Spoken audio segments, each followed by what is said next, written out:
Alrighty, so now we have our arrays in place, and that's good. And now we can actually use those in our assignments down at the bottom. So let's go ahead and swing back down to the bottom. So now I can assign this dot shipping address states equals data. Else we say this dot billing address states equals data. Okay, got it. Okay, great. So I didn't have those arrays up front, and now we have them created, and now we can assign them. So, all right, good job. And now one other thing I want to do is I want to select the first state as the default when everything is displayed here. So I'll simply just grab the form group.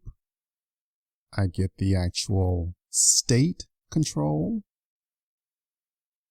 And then I simply set the value to be the first item in this array that was returned.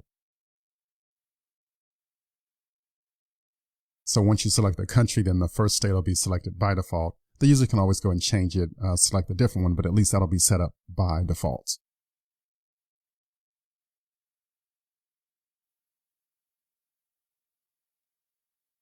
All right, so that's the work there for the component.ts. Let's go ahead and move into our HTML template, and let's add the appropriate code here for shipping address and for billing address.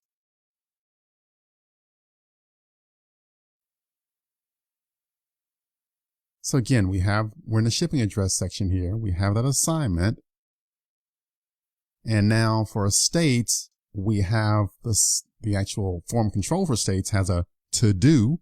Now we can actually add our work here and loop over the appropriate states array to display the information.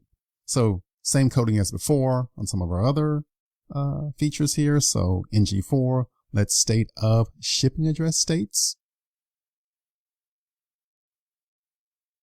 And I just set up the ng value equals state so we can access it later on.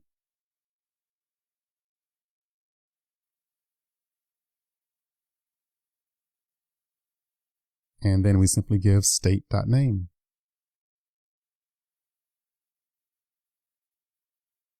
Slide over a bit so you can see everything and zoom out.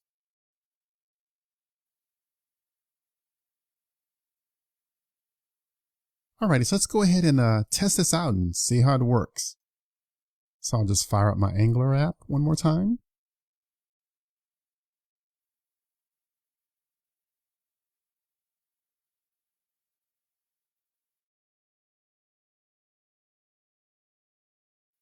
Swing into my app, add something to the cart. Go down to my cart, do a checkout. And now with shipping address, let's select a country. So we'll choose Brazil and success. So the states are changing based on the selected country. And let's choose India. And great, notice the states also changed there. Cool. And let's choose Turkey. All right, I like it. So that part is working out just fine for us. I'm happy.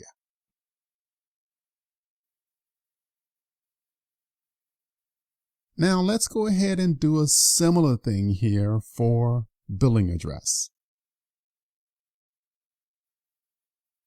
So let me just kind of copy this little section that we just added previously, and I'll just move down to the billing address section and paste it in.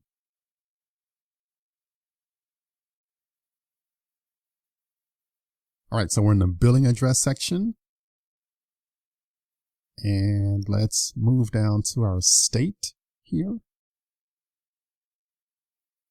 Paste that in. Now it's really important here. We need to make an update. So instead of shipping address states, we need to use billing address states. Okay. Be sure to make this change. Very important. Billing address states. Because we want to keep the billing address states independent or separate from the shipping address states. And then also another thing that's very important here. So in our billing address section, make sure we set up that change event for countries. So when they choose a country in billing address, then we'll call get states, and then we'll pass in that form group name billing address.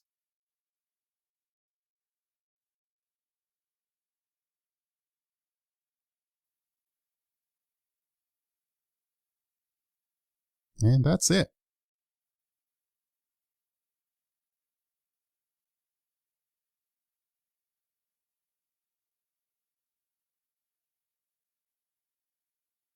All right, so I'll just save this and then swing back over to my browser here. So we have shipping address that's already up, everything kind of reloaded.